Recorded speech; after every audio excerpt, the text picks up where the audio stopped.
The blade has a sensor that detects electrical conductivity. A piece of wood is not very conductive, so the saw goes right through it. A salty, wet finger is conductive. Well, it's a lot like a touch lamp. There's a small electrical signal on there, conducts that signal into my body, and my body absorbs some of the signal, and that triggers the system. It'll detect that in less than 1,000th of a second. Okay. Any volunteers? Hey, over there in the fridge. Yeah, you. Yes. That's right. We're going to use a salty, wet, conductive, all-beef Frank. And so I'll hold it just like it was my thumb. You gotta be kidding me. Let's see it. There's nothing.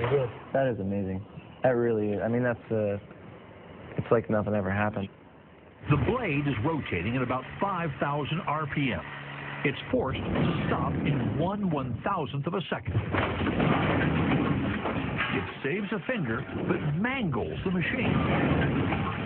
You know, you have so much momentum in here. You're decelerating something at like 1,000 Gs, 1,000 times the acceleration of gravity. Now we get warped. Machine stops on a dime, or in this case, a franc.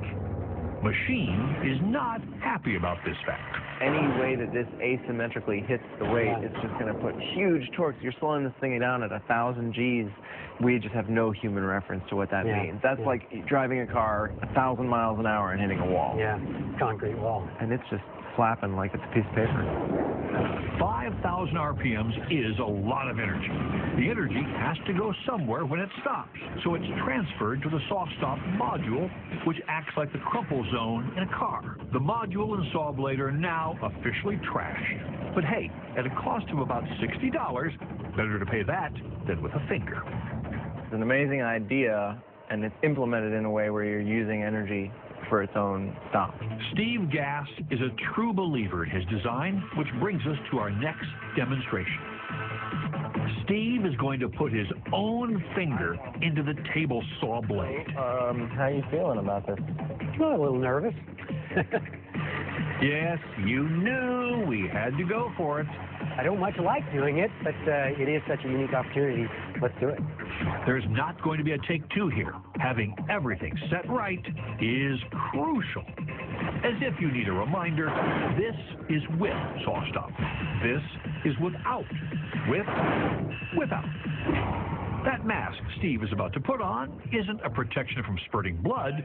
It's to protect his eyes from the bright lights needed by our high-speed cameras. Now you want to try putting your finger in there and just... But you are never going to try this at home, right? Yep. Right? Finally. Lights, camera, conductivity.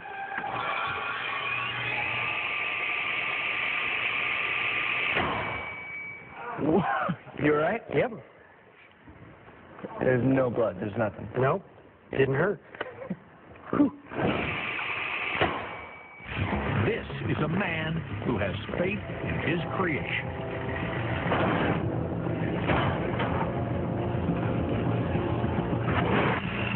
Now we bet you've never seen this before, a finger being shoved into a table saw. At least, we hope you aren't one of those unlucky 10. We know the machine stopped, and we know nobody got hurt, but we gotta say it. Ouch! It felt a little like a buzz or a tickle almost. You're talking about your finger in a table saw, and you're talking about a buzz and a tickle. We've done a lot of bizarre things in our lab, but somehow this demonstration of a man's faith in technology is one of the coolest. That was an unbelievable thing to do, and you've proven your point.